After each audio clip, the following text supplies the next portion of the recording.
Have you ever wondered why some people manage to get under your skin so easily?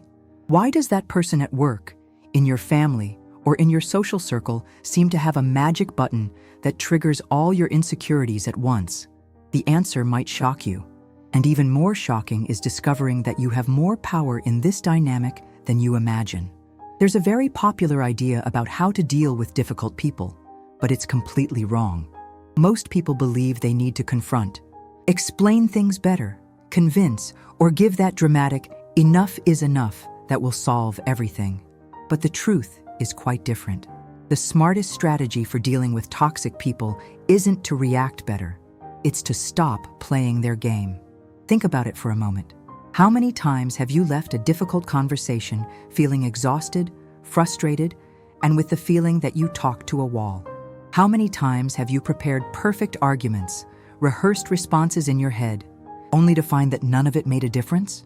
This happens because you're trying to win a game with rules that always favor the other person. If you've ever experienced this frustration and want to understand how to break this cycle once and for all, consider subscribing to the channel. What you're about to discover in the next few minutes can completely transform how you deal with difficult people. And more importantly, it can give you back something you may not even have realized you lost: your peace of mind. Let's start by understanding a fundamental truth that will change your perspective on these situations. Toxic people are not powerful in themselves. They only have the power you allow them to have. And this power comes from some very specific emotional traps that we all fall into without realizing it. The first trap is the desperate need to be understood. You feel that if you can explain your point of view in the right way, with the right words, in the right tone, the person will finally understand. So you explain, then you explain again. You rephrase, you give examples. And the more you explain, the more frustrated you become, because the person not only doesn't understand, but also distorts your words. The second trap is guilt for setting boundaries. You feel you are being cruel, cold, or selfish when you protect yourself. So you make exceptions, tolerate behaviors you shouldn't tolerate, and gradually lose your own emotional identity in the process. The third trap is confusing empathy with excessive tolerance. You justify the person's toxic behavior by their problems, their difficult past, their circumstances. And while understanding is important, it doesn't mean you have to accept being mistreated. The fourth trap is thinking your mission is to fix the other person. You believe that, with enough patience, love, and understanding, you can help the person change. But here's a hard truth to accept. You can't change anyone who doesn't want to be changed. When you fall into these traps, you enter dangerous territory, the territory of emotional manipulation. Not because you are manipulative, but because you are allowing your emotions to be manipulated. And toxic people are experts at identifying these emotional vulnerabilities and using them to their advantage. Now pause for a moment and honestly reflect. How many of these traps do you recognize in your own experience? Share in the comments just, "I choose boundaries," if you are ready for a different approach. This simple statement is already the first step towards a fundamental internal repositioning. The truth is that you have more control in these situations than you imagine, but not the kind of control you think. You don't control the other person's behavior. You never have, and you never will. What you control is your response, and that's where all your strength lies. Let's talk about the first principle for dealing with toxic people intelligently. Stop over-explaining. This is probably the most common and destructive mistake empathetic people make when dealing with toxic behavior. You've probably experienced this. Someone unfairly criticizes you, or distorts your words, or makes an absurd accusation. Your first reaction is to explain. You want to clarify the facts, show your point of view, prove the person wrong. So you elaborate on a detailed, careful, well-intentioned explanation. But here's the problem. Toxic people aren't interested in understanding you. They're interested in causing an emotional reaction. The more you explain, the more material you offer them to distort, attack, or invalidate. Your long, careful explanations become ammunition against you. Think of a recent situation where you tried to explain something to a difficult person. What happened? Did the person focus on your main explanation, or did they pick up on a small, irrelevant detail to deflect the issue? Probably the second option. This happens because the goal was never to understand. The goal was to confuse, tire, and frustrate you. Lengthy explanations also communicate insecurity. Subconsciously, you are signaling that you need the person's approval, that you are willing to justify yourself indefinitely. This puts you in a position of vulnerability and emotional inferiority. The intelligent approach is radically different. Concise clarity, followed by firm boundaries. No speeches, no emotional justifications, no attempts to persuade. For example, instead of explaining in detail why you can't do something, you simply say, "I won't be able to do that." Period. This isn't being rude, it's being clear. Toxic people thrive on ambiguity, confusion, and misunderstandings. When you are crystal clear and concise, you remove the fuel that feeds the drama. The second principle is understanding that emotional detachment is intelligence, not coldness. Many people are afraid to create emotional distance because they think it makes them cold or insensitive. But there's a huge difference between being cold and being emotionally intelligent. Emotional detachment is conscious self-protection. It's recognizing that not every situation deserves your full emotional investment. It's choosing where and how you spend your emotional energy. It's a strategic decision, not a defensive reaction. You can be polite without being emotionally available. You can be respectful without exposing yourself. You can listen without absorbing negativity. You can respond without reacting. These are sophisticated emotional skills that require practice, but they completely transform your experience in difficult relationships. When you maintain healthy emotional distance, something interesting happens. The toxic person loses control of the dynamic. They can no longer provoke you in the way they were used to. They can no longer predict your reactions. And this deeply frustrates people who depend on creating drama to feel important. Imagine a person who is used to seeing you react emotionally, defend yourself, explain yourself. Suddenly, you stop doing that. You listen to what they have to say, respond calmly and objectively, and don't show that you are shaken. How do you think they will react? They will probably intensify the behavior initially, trying to provoke you more. But when they realize it's not working, they will start to lose interest. The third principle is understanding that silent boundaries are the most powerful. Most people make the mistake of announcing boundaries as threats. If you do that again, I'm leaving. If you continue treating me like this, I'll stop talking to you. Next time this happens, I won't tolerate it. The problem with stating boundaries is that they become negotiable. The toxic person will test you to see if you will actually comply. They will push the boundaries until the very last second. They will do exactly the behavior you said you wouldn't tolerate, but in a slightly different way. Silent boundaries work completely differently. Instead of announcing what you'll do if the person crosses a line, you simply change your behavior when the line is crossed. You don't explain. You don't negotiate. You don't threaten. You act. For example, if someone has a habit of constantly interrupting you, instead of saying, "Stop interrupting me," you simply stop talking when interrupted and wait silently. Or you politely walk away from the conversation. Your behavior communicates the boundary much more clearly than your words. Silent boundaries are powerful because they are based on action, not words. They don't depend on the other person's cooperation. They cannot be discussed, negotiated, or distorted. They simply exist through your behavior. People learn how to treat you by observing what you tolerate, not what you say you will tolerate. When you consistently change your behavior in response to unacceptable behavior, you teach people how to treat you without saying a word. Now let's talk about what really dismantles toxic people.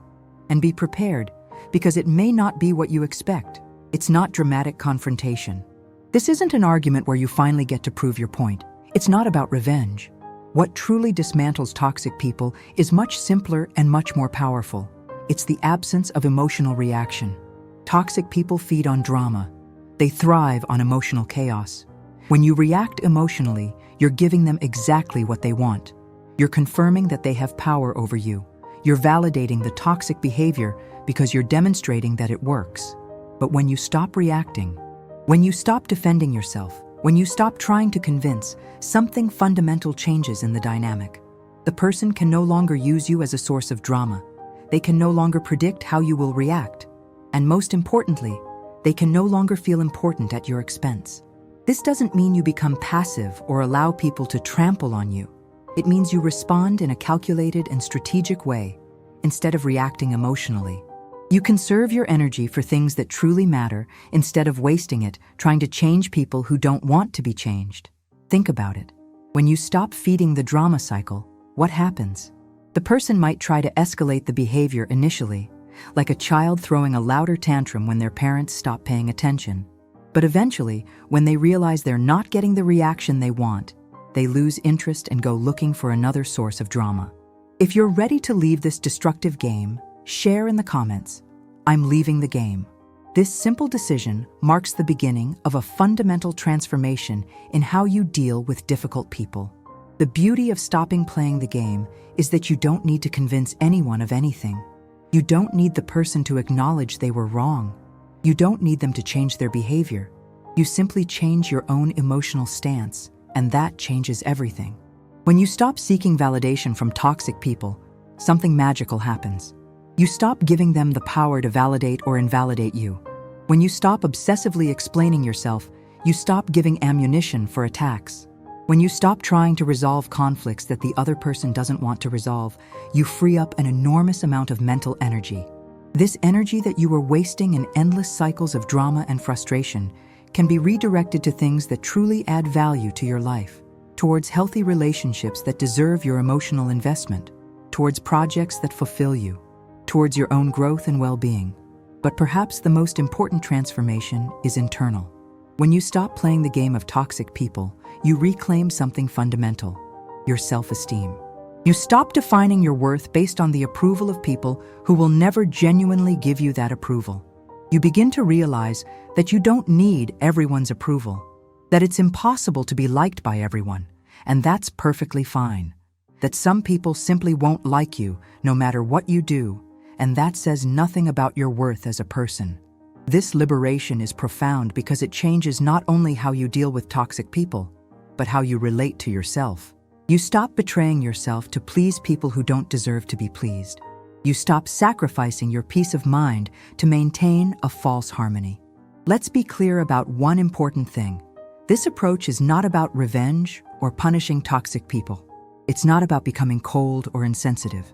It's about protecting your energy and directing your attention to what really matters. It's about emotional maturity and relational intelligence. Some people may interpret your change in behavior as rejection or coldness. This is expected. People who benefited from their previous behavior patterns will naturally resist change. But it's not your responsibility to maintain destructive patterns just to make other people feel comfortable. The truth is, when you establish healthy boundaries and stop feeding toxic dynamics, you're doing not only yourself a favor, but also the other person. You're forcing them to deal with the natural consequences of their behavior. You're removing the enabling factor that allows them to continue in destructive patterns. Of course, it's not always easy to implement these changes, especially if you have a long history of tolerating unacceptable behavior. The people in your life may not easily understand or accept your new stance. There may be resistance, attempts at emotional manipulation, or even a temporary escalation of toxic behavior. But remember that this resistance is temporary. It's like when you switch from a bad diet to a healthy one. Your body may initially resist, but eventually it adapts and you feel much better. The same is true for relationships. When you establish healthier patterns, there's an adjustment period, but the end result is much more positive. And here's an important realization. You don't need to explain these changes to anyone. You don't owe anyone a justification for choosing to treat yourself with more respect. You don't need to convince anyone that you deserve to be treated well. This is a fact, not a point of debate. The smartest way to deal with toxic people is not to try to change them. That's a battle you'll never win because you can't change anyone who doesn't want to be changed. And more importantly, it's not your responsibility to change other adults. Your responsibility is to change your own emotional stance. It's choosing where you put your energy. It's deciding what you will tolerate and what you won't tolerate. It's protecting your peace of mind as the precious resource that it is. You don't need to convince toxic people that you're right. You don't need to explain your feelings to people who don't care about them. You don't need to constantly defend yourself against attacks that have no basis in reality. You can simply choose not to participate in these destructive games.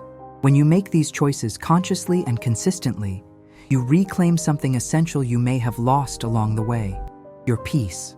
And not just any kind of peace. It's a deep peace that comes from knowing you're no longer at the mercy of other people's moods and manipulations. It's the peace of knowing you can be yourself without asking permission. It's the tranquility of no longer having to manage the emotions of adults who should be responsible for their own reactions. It's the freedom to invest your emotional energy in people and situations that truly deserve it. And here's a powerful truth. No toxic person can tolerate someone who doesn't react emotionally, who doesn't feel guilty for setting boundaries, and who doesn't obsessively explain themselves. Why? Because these characteristics eliminate all the tools they use to manipulate and control. That's true emotional freedom. It's not the freedom to do whatever you want without consequences. It's the freedom to choose your responses based on your wisdom, not your impulsive emotions. It's the freedom to love without losing yourself. It's the freedom to be kind without being naive. Now you know how to access this freedom. You understand that the power has always been in your hands. You can start implementing these principles today and see how your life changes when you stop wasting energy on people who don't deserve it and start investing in yourself and in truly nourishing relationships.